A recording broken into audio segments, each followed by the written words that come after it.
Should you start a type beat channel in 2026?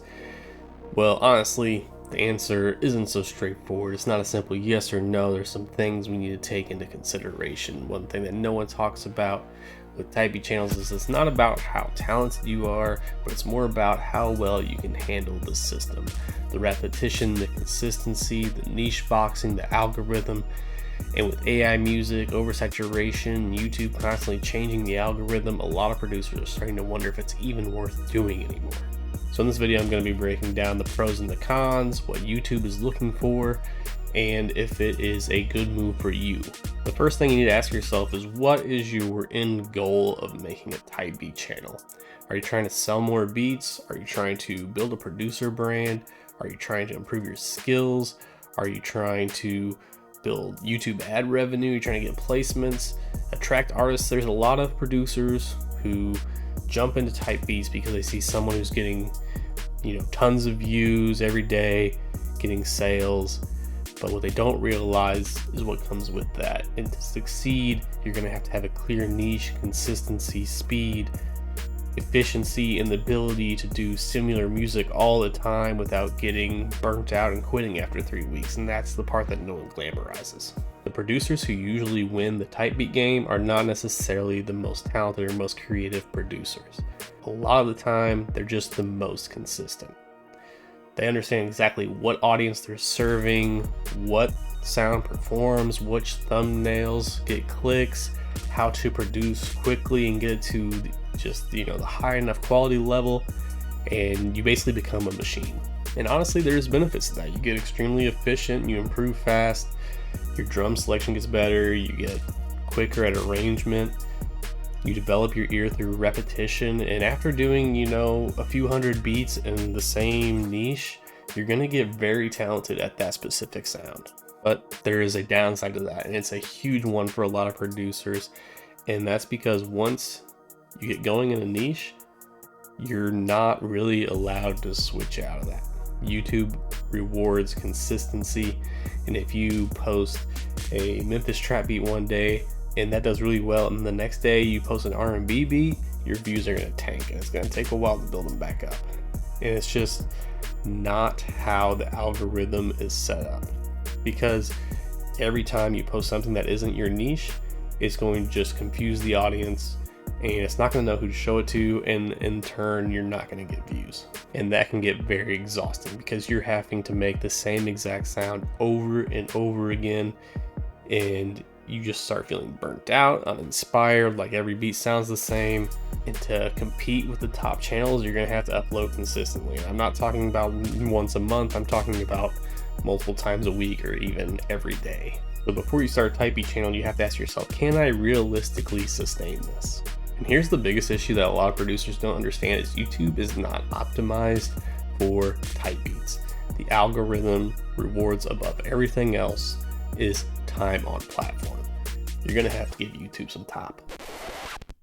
YouTube wants people to stay on YouTube for as long as possible. They want them watching your video for as long as possible. But let's think about how artists listen to beats. They don't listen to the full 3 minutes, 3.5 minutes, however long the beat is. They listen to a few seconds. It could be 5 seconds, it could be maybe at max like 30 seconds, but a lot of times in that range, they're gonna figure out whether or not they like that beat. So even if your beat does really well and you're getting like a 1.5 minute view time, by YouTube standards, that's still not very good. And then there's another issue. Our goal of the type beat channel is most likely to try to sell the beat, which requires the person clicking a link and going out to BeatStars or wherever your beat selling website is.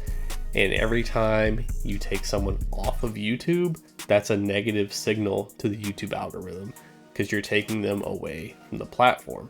Now, this is still our desired result, so that's just something we have to deal with, but it is something to think about and why type beats are not going to get pushed as much as other types of videos. And honestly, because of these reasons and my own personal experience, right now I think TikTok is actually the best platform to push your beats.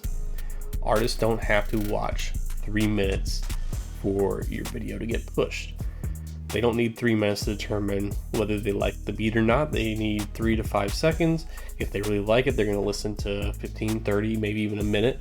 And those are good ranges for TikTok, depending on how long you make your video.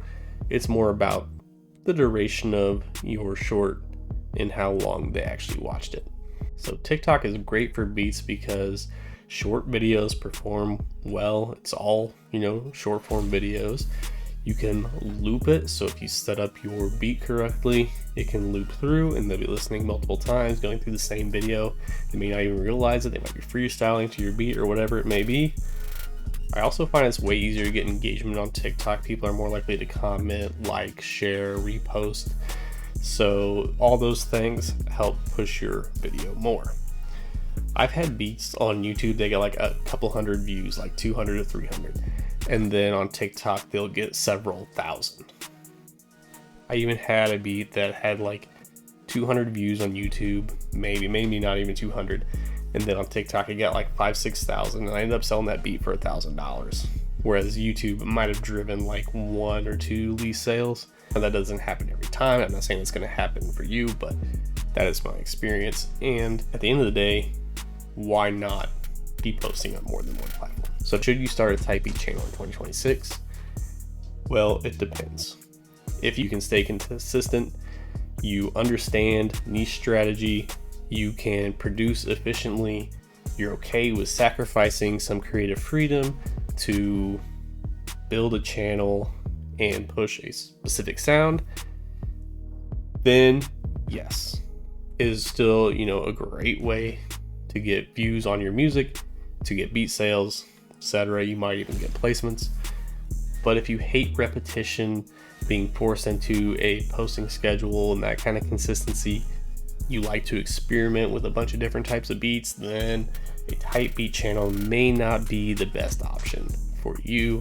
Instead, you should look towards shorts, Instagram reels, TikToks, that kind of thing. So personally, I don't think producers should rely solely on YouTube anymore. Probably was never the case, but definitely now you need to be spreading across multiple platforms, putting eggs in multiple baskets to get the maximum exposure, and that's going to give you the best chance to sell your beats. After hearing all this, if you still feel like building a type beat channel is right for you, then you're going to want to see my next video where we talk about how to pick a profitable niche, how to set up your channel correctly, how to avoid dead niches, and how to give your channel the chance to actually grow and be successful. Because honestly, even if your beat's incredible, if it's in a niche that no one's looking for, it's not going to get found, you're not going to get views, you're not going to get sales. So you can click that video here.